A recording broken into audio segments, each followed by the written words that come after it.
Voice of சாரதி சேனலுடைய subscribers எல்லாத்துக்கும் மிகப்பெரிய வணக்கம்ங்க. இன்னைக்கு நம்ம இந்த வீடியோவில் என்ன பார்க்க போகிறோம் அப்படின்னா, தமிழ் சினிமாவோட முக்கியமான டேரக்டர் அப்படின்னா மணிரத்னம், சங்கர், ஏஆர் முருகதாஸ் இவங்கெல்லாம் பார்த்தீங்கன்னா தமிழ் சினிமாவை அடுத்த கட்டத்துக்கு கொண்டு போனவங்க. ஆனால் இன்னைக்கு பார்த்தீங்கன்னா இவங்களோட கரியரை அடுத்த கட்டத்துக்கு கொண்டு போகிறது கூட ரொம்ப திணறிக்கிட்டு இருக்காங்க. ஏன்னா இவங்களோட படங்கள் எல்லாம் பார்த்தீங்கன்னா ரொம்ப ரொம்ப டிசப்பாயின்மெண்ட் தான் ஆகுதுங்க. எக்ஸாம்பிள் சங்கர் சார் எடுத்துக்கிட்டோம் அப்படின்னா கடைசியாக ஐ படம் கொஞ்சம் சூப்பர் ஹிட் ஆச்சுங்க. அதுக்கப்புறம் 2.0 பார்த்தீங்கன்னா பெருசாக ஹிட் ஆகலை. அதுக்கப்புறம் இண்டியன் 2 மரண ஃப்ளாப்புங்க. அதுக்கப்புறம் கேம் சேஞ்சரும் அதே மாதிரி ரொம்ப டிசாஸ்டர் ஆயிடுச்சுங்க. முருகதாஸ் அப்படின்னா கடைசியாக பார்த்தீங்கன்னா அவர் எடுத்து சர்க்கார் ஹிட் ஆச்சு, அவ்வளோதான். அதுக்கப்புறம் அந்த ஸ்பைடராக இருக்கட்டும், தர்பாராக இருக்கட்டும், அதுக்கப்புறம் ரீசெண்டாக சிக்காந்தர், அதெல்லாம் இந்த வருஷத்தில் மிகப்பெரிய ஃப்ளாப்புங்க. மணிரத்னம் சார் அவரை பொறுத்த வரைக்கும் பார்த்தீங்கன்னா இப்போ தக்லீஃப்லாம் செம்ம மொக்கையான படம், செம்ம ஃப்ளாப்பு. அதுக்கு முன்னாடி பார்த்தீங்கன்னா கொஞ்சம் திணறிக்கிட்டு தான் இருந்தார். அதில் okay Kanmani and PS1 CCV அது மட்டும் பார்த்தீங்கன்னா கொஞ்சம் தப்புச்சிருச்சு. மற்ற எல்லாமே பார்த்தீங்கன்னா அவரை பொறுத்த வரைக்கும் ரீசெண்ட் டைமில் கொஞ்சம் டவுனாக தான் இருக்கார். ஏன்னா இவங்களாம் ஒரு காலத்தில் தமிழ் சினிமாவை மேலே தூக்கி வச்சவங்க, புதுசாக படங்களையும் கதைகளையும் கொடுத்தவங்க. 90s கிட்ஸ்க்கு பார்த்தீங்கன்னா முக்கியமான படங்கள் மெமரியில் இருக்க காரணம் முக்கியமாக இவங்களை கண்டிப்பாக சொல்லலாங்க. அதே மாதிரி 3 பேரும் பார்த்தீங்கன்னா டிஃப்ரெண்ட் ஜானரில் படத்தை கொடுத்தவங்க. அதே டைம் எல்லா படங்கள் பார்த்தீங்கன்னா முக்கியமாக ஏதாவது ஒரு சோஷியல் ரெஸ்பான்ஸ் கண்டிப்பாக இருக்கும். குறிப்பாக சங்கர் சார், ஏஆர் முருகதாஸ் அவங்க எல்லா படத்துலையுமே பார்த்தீங்கன்னா கமர்ஷியலாகவும் இருக்கும், வித் சோஷியல் ரெஸ்பான்ஸுங்க அள்ளி தெளிப்பாங்க.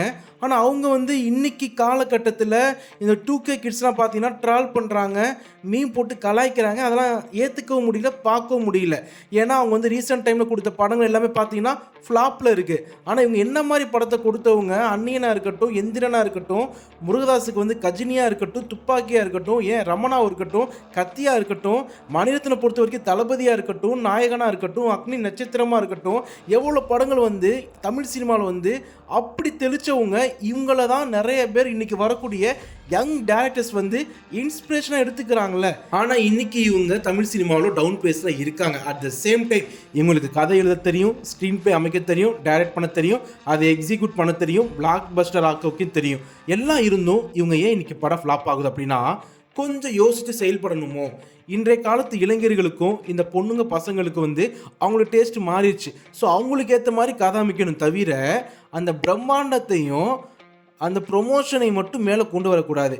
கதை ஸ்ட்ராங்காக இருக்கணும், திரைக்கதை ஸ்ட்ராங்காக இருக்கணும். இன்றைக்கி எங்கெங்கே அந்த பசங்க பொண்ணுங்களாம் பார்த்தீங்கன்னா ஓடிடியில் படம் பார்க்க ஆரம்பித்து வரக்கூடிய எல்லா படத்தோடைய படம் பார்க்கும்போதே அடுத்து இந்த சீன் தான் வரப்போகுதுன்ட்டு யூகிச்சு அதை பார்த்தீங்கன்னா ஃபுல்லாகவே அவங்களே யோசிக்கிறாங்க. அதனால் கொஞ்சம் உட்காந்து யோசித்து அசிஸ்டன்ட் டைரக்டர், அசோசியேட் டைரக்டர் இவங்க கூட சேர்ந்து கலந்தாய்வு பண்ணி ஒரு கதையை ரெடி பண்ணி அதை அப்படி மெருகேற்றணுங்க.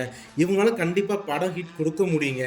எல்லாருமே ட்ராவல் பண்ணி மீம் பண்ணி கலாச்சு அவங்கள என்னதான் அடிச்சு உட்கார வச்சாலுமே அவங்க நினைச்சா ஒரு எப்படி சொல்றதுன்னா மறுபடியும் எழுந்து வரலாங்க. அதான் என்னுடைய ஒப்பீனியனுங்க. உங்களுடைய கருத்துக்களை கண்டிப்பாக கமெண்ட்டை சொல்லிட்டு போங்க. இதெல்லாம் டக்குன்னு தோணுச்சு பட்டுன்னு சொல்லிட்டேன். சேனலில் சப்ஸ்கிரைப் பண்ணாதவங்க சப்ஸ்கிரைப் பண்ணிடுங்கப்பா.